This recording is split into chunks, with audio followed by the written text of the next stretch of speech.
Ok, agora parece que foi. Sim, estamos ao vivo. Então, vamos dar início oficialmente aqui à nossa aula de hoje. Então, sejam muito bem-vindos. E hoje estou trazendo um tópico assim extremamente comum, ele é extremamente recorrente. Eu recebo essa dúvida tanto dos meus alunos quanto dos meus seguidores, e que costumam falar: Bruno, eu já aprendi algumas coisas, tenho um certo vocabulário, mas na hora de montar as frases eu simplesmente travo.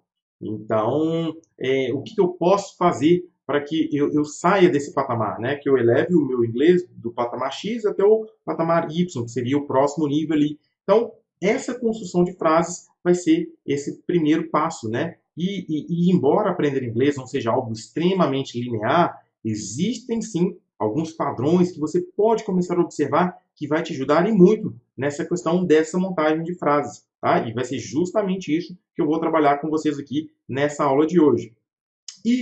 Mas antes de entrar nesses padrões propriamente dito, eu queria falar algo que muito provavelmente você vai em algum outro momento que você estiver assistindo alguma outra aula minha, você vai me escutar falando isso, que é o seguinte: normalmente as pessoas, né, as pessoas que estão estudando inglês, quando escutam a palavra gramática, tem até um arrepio, assim, eu até entendo, né? E às vezes perguntam: Bruno, mas eu devo estudar gramática? Eu não devo, tá? Essa parte aqui dessa aula de hoje, ela não é uma parte gramatical, mas ela vai te ajudar, tá? Então, assim, por que aquele professor que ele te fala assim: eu ensino zero de gramática? É, de uma certa forma, mentira, porque, assim, mesmo que indiretamente, você aprende gramática, tá? Então, assim, o grande problema é aquelas pessoas que ficam reféns da gramática, elas se tornam escravos da gramática. E aí, sim, se isso acontecer, está errado, pois você vai estar estudando muito mais sobre uma língua do que uma língua propriamente dita, tá? Então, o que eu gostaria que você pensasse é que você precisa utilizar ela na dosagem certa. E eu vou provar isso aqui nessa aula de hoje, que não precisa ser nenhum bicho-papão, não precisa ser nada de escandaloso, tá? Então, assim, é aquela pergunta clássica, assim, até separei, deixa eu colocar uma imagem aqui para te perguntar. Você precisa de tênis para correr? Não, você não precisa, mas de tênis é muito melhor. Você concorda comigo? Então, se você pensar aqui nesses dois competidores aí, nessa corrida aí, suponhamos que eles recebam o mesmo tempo de treinamento, eles praticam ao mesmo tempo, têm uma condição física bem semelhante, as chances são de que o corredor com tênis ele vai ganhar a corrida, né? Então é justamente isso, né? É que você utilize a gramática na medida certa, que ela seja simplesmente uma ferramenta de auxílio para você e não fonte principal de conhecimento, tá? E ao longo aqui dessa aula de hoje a gente vai comentar bastante sobre isso, eu vou conseguir provar isso para você, ok? Então vamos supor que você esteja estudando com o seu professor, esteja lá no livro, ou esteja estudando sozinho, e você viu a palavra run, ok? Vamos supor que você não saiba o que seja essa palavra run. Tá? E aí você vira para o seu professor e fala assim: what does run mean? Tá? Então, assim, eu estou perguntando aqui, o que significa run? Tá? Bruno, eu estudo sozinho, eu não tenho professor. Não tem problema, eu vou te mostrar aqui algumas ferramentas aqui que vão te auxiliar. Mas aí, por que eu estou falando dessa questão da dosagem certa da gramática? Imagine, ao longo desses mais de 15 anos estudando inglês, eu percebi que aquelas pessoas que têm um mínimo de conhecimento, não é nada para se tornar um expert, porque aquelas pessoas que são expert, né, elas aprofundam ali no assunto. E a maioria das pessoas simplesmente querem falar inglês, né? Então, mas aquela que tem um mínimo de conhecimento, ela consegue ter uma facilidade, a chance são de que ela esteja de tênis, tá?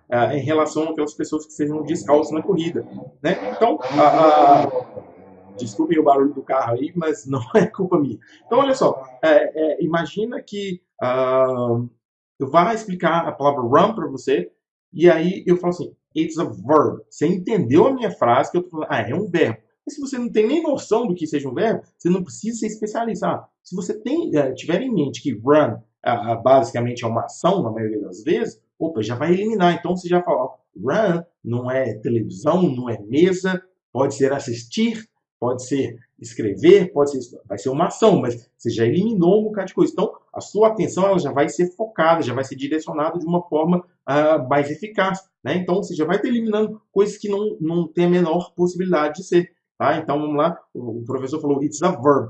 Bruno, mas volto naquela questão. Eu não tenho professor, eu estudo sozinho. Como é que eu faço? Então, deixa eu compartilhar minha tela aqui com vocês. Num outro momento, numa outra live, eu vou dar alguns sites, algumas ferramentas para vocês, mas vamos lá, deixa eu compartilhar aqui. Então, olha lá, tem esse thefreedictionary.com, que é um dicionário que eu costumo utilizar, tem alguns outros, que ele é uma ferramenta em inglês, tá? Então, óbvio que vai depender um pouquinho mais do seu nível, mas vamos supor que você faça a pesquisa lá. Deixa eu escrever aqui, run, beleza? Aí, o que ele me traz? Ele vai dar a definição, que a gente nem vai entrar nela aqui agora, mas ele dá aqui, ó, tem um Vzinho aqui. Esse V é de quê? Verb das. Então, se você estuda sozinho, você já vai ver que é um verbo, já vai pensar, opa, é uma ação, tá? Então, é nesse sentido que a gente precisa ter um mínimo de conhecimento, assim, para poder auxiliar a gente, tá? Então, vamos supor que eu explique lá para você. Oh, it is a verb, ok? So, for example, we have sleep, we have eat, we have walk, and we have run. Ok? Run. Então, olha só. Todo esse movimento que eu fiz, embora seja uma palavra simples de explicar, você estava escutando inglês, então você está recebendo input. No outro momento também a gente vai falar muito de input and output. São ferramentas essenciais para que você consiga, de fato, se tornar inglês, fluente em inglês. Então, input é tudo que é entrada de inglês, tudo que você recebe, quando você está ouvindo, quando você está lendo, quando você está assistindo. Então, aqui eu fiquei falando inglês aqui com você. Então, por mais que você talvez não tenha entendido todas as palavras, mas no final você entendeu o que significa o run. Percebe que não foi nenhum bicho de sete cabeças que, porque isso e isso. Não, só falei, ó, é um verbo, beleza, para poder começar a te direcionar. Tá? Então, isso é uma medida extremamente aceitável, extremamente saudável de você utilizar nos seus estudos, ok? E aí eu vou entrar nos padrões propriamente dito para que você tenha uma ampla noção e realmente comece a formar essas frases em inglês, ok? E aí você precisa saber que existe o mundo real versus o mundo dos estudos. O que é o mundo real? Tá? Isso não é só em inglês, é em português também. Quando você está lá, sei lá, aqui no Brasil mesmo, você está numa dinâmica de entrevista de emprego. Então você está lá numa salinha de espera, aí chega alguém que trabalha na empresa e fala assim, qual o seu nome? Você fala assim, meu nome é Bruno? Não, você simplesmente fala, meu nome é Bruno. Perdão, você sempre fala, Bruno, ok? Ou, onde você mora? Belo Horizonte. Tá, isso é o mundo real, e isso também acontece no inglês. Mas se a gente pensar somente dessa forma, a gente cai no problema aqui de cima, que é como montar frase. Então, nessa questão do mundo dos estudos, tá? Quanto mais completo você conseguir fazer, melhor num primeiro momento, até que você já se sinta seguro, você saiba montar frase, mas você não precise dela completamente, tá? Então, isso aí é todo um processo também que vai acontecer. Então, pensando nisso e partindo do pressuposto que toda frase, toda ação, ela tem um verbo, tá? Então, a gente vai partir desse pressuposto aqui. O que por exemplo, aqui, nessa imagem aqui que eu acabei de colocar para vocês, imagine que a gente vai descrever alguma coisa que aconteceu ontem aqui. E em português mesmo. Aí eu falo para você, falo assim, eles televisão ontem. Não fica faltando alguma coisa? Tipo, eles assistiram televisão ontem, eles compraram televisão ontem, eles ligaram a televisão ontem, enfim. Então a gente vai partir desse pressuposto, que toda frase ela precisa de um verbo e um verbo é uma ação. Não é nenhum bicho de sete cabeças ficar falando dessa parte gramatical, não. É tranquilo. Por quê? Porque eu vou querer que você foque em duas coisas na hora que você for formar as frases. Que é justamente no verbo e no sujeito, que é a pessoa que pratica a ação, tá? E isso vai ajudar você completamente. Então, vamos lá. Pensando que numa frase, tá? Existem variações, obviamente, que a frase pode estar no presente, pode estar no passado, pode estar no futuro, mas obviamente que eu vou dar um exemplo aqui para que você esteja como um ponto de partida, um pontapé inicial, tá? Para que você comece a praticar. E à medida que você for estudando outros tempos verbais, você vai acrescentando aquilo ali, tá? Então, basicamente, assim, numa estrutura pensando num presente simples, né? A gente vai ter subject, verb and complement. Subject é o sujeito, então é quem pratica a ação. Então vai ser eu, você, João, eles, ele ou ela, enfim. O verb, que a gente já viu aqui, que basicamente a gente vai pensar em ação, tá? E o complemento que eu coloquei de vermelho, porque ele não é obrigatório, tá? Como é que funciona isso? Vamos supor que eu vire e falo assim, I study, ou seja, eu estudo. É uma frase, percebe? Mas pode ser que num contexto eu precise de um complemento. Né? Alguém vira e fala assim, o que você estuda? Eu estudo matemática, eu estudo inglês. Né? Então, aí você vai precisar de um complemento. Nesse complemento, a gente vai também observar alguns padrões. Então, você poderia falar, I study English. Então, tem lá o sujeito, que é eu, o estudo e mais o inglês. Tá? E aí a gente vai ver alguns outros exemplos, tá? Na prática e vamos comentar algumas coisas a respeito e fazer, inclusive, alguns testes, tá? Então, olha lá. Vamos pensar aqui também num verbo bem famoso, que é o verbo like, que é gostar. Alguém te perguntou, what do you like? Você já sabe o que significa, mas eu tenho dificuldade nessa montagem de frase. Então, aqui, o que eu gosto que o aluno faz? Que quando você recebe a pergunta, é mais fácil, porque você tenta identificar o verbo da frase, e aí você vai basear a sua resposta naquilo ali. Mas é óbvio que muitas vezes você não tem uma pergunta, você, sei lá, você precisa fazer uma apresentação. Cara, se você já tem aquele vocabulário, você conhece os verbos, foca em quem está fazendo e no verbo. E aí o complemento você vai observando os padrões. Ok? Então, você vai falar, por exemplo, sei lá, que gosta de livros. Então, I like books. E você precisa entender que inglês é inglês e português é português. Porque normalmente as pessoas têm uma tendência de fazer uma tradução mental, né? Porque em português fala assim, eu gosto de livros. Aí esse de, eu já aprendi que essa preposição é of. Sei lá, por exemplo, o presidente do Brasil. The President of Brazil. O presidente do Brasil. Então, beleza. Então, teoricamente, eu falaria assim, I like of books. Mas não, isso não existe. Porque em inglês, esse verbo like, ele não pede preposição nenhuma. Então, você vai aqui começa a anotar um padrão, tá? E aí você vai começar a fazer frases dentro da sua realidade. Então, sei lá, faça uma lista de coisas que você gosta e aprenda aquele vocabulário. Pergunte ao seu professor, não sabe? Utiliza as ferramentas da internet. Eu, igual eu falei, né, num outro momento, até para essa live não ficar muito grande, para essa aula não ficar muito grande, eu não vou entrar nesse mérito. Você faz uma lista de coisas que você gosta, aprende aquele vocabulário e vai acrescentar. Então, I like books. I like pizza.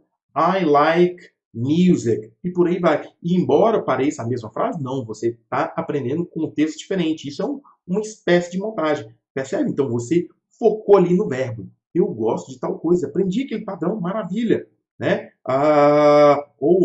Você vira para mim e pergunta assim, Bruno, where do you live?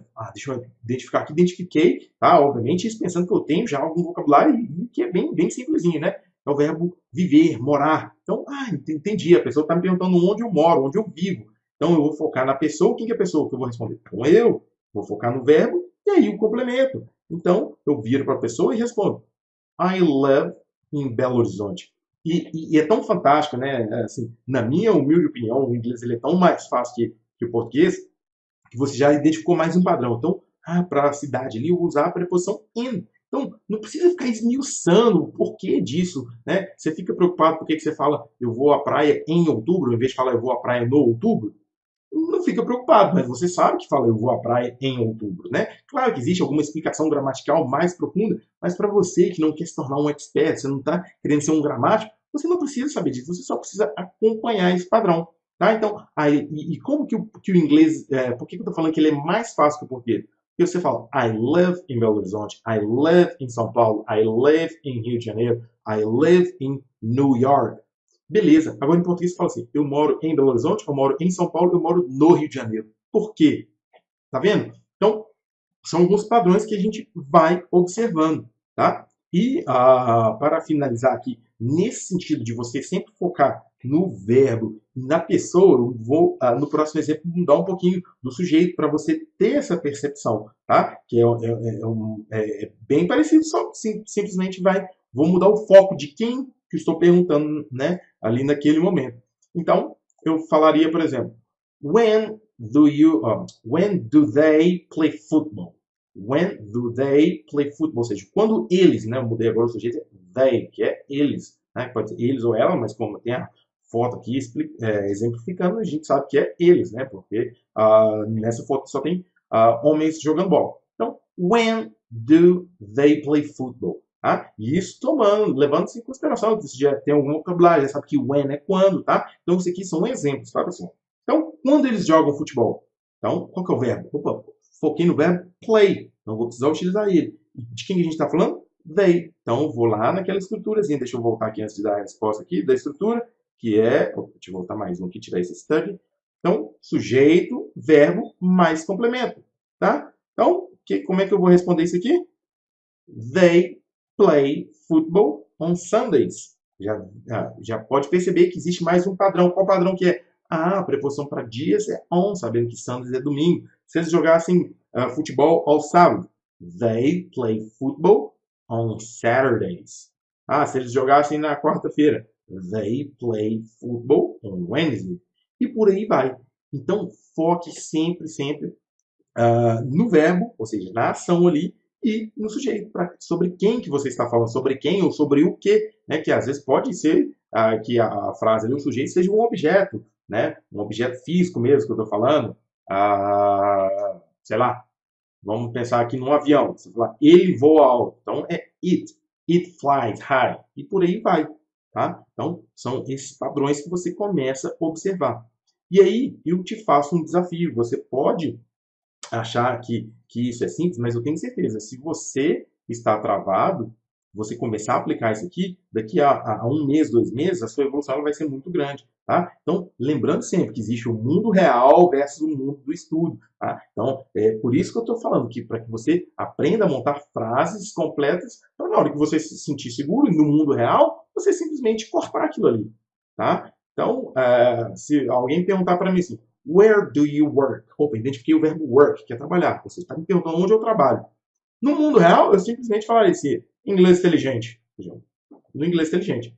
Agora, se eu estou estudando, a minha dica é I work at inglês inteligente. Ou seja, foquei ali, percebi que o verbo é work, percebi que o sujeito é eu, enfim. E aí a gente começa as montagens de frases, tá? E, como eu disse, não é uma coisa extremamente linear, porque aqui eu comentei simplesmente frase afirmativa e no presente. Mas a frase pode ser no passado, pode ser no futuro, ela pode ser na negativa, pode ser na interrogativa, pode ter verb to be ou não. Mas a gente precisa de um ponto de partida, tá? E esse, eu garanto para vocês, é um excelente ponto de partida, tá?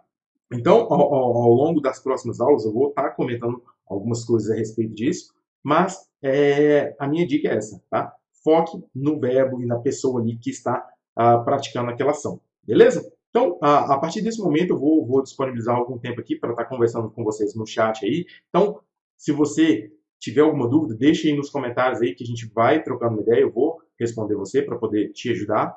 E, um detalhe, se você já está aqui comigo já há alguns bons minutos, significa que provavelmente você está gostando, né? Então, deixa um like aí agora para você não esquecer, porque isso aí me ajuda a entender que esse tipo de conteúdo é relevante para você, para que eu possa trazer mais conteúdos como esse para ajudar você a ir rumo à fluência nesse caminho. Beleza? Então, faz agora aí. Estou esperando, vai. Deixa eu ver. Deixa uns joinha aí para mim.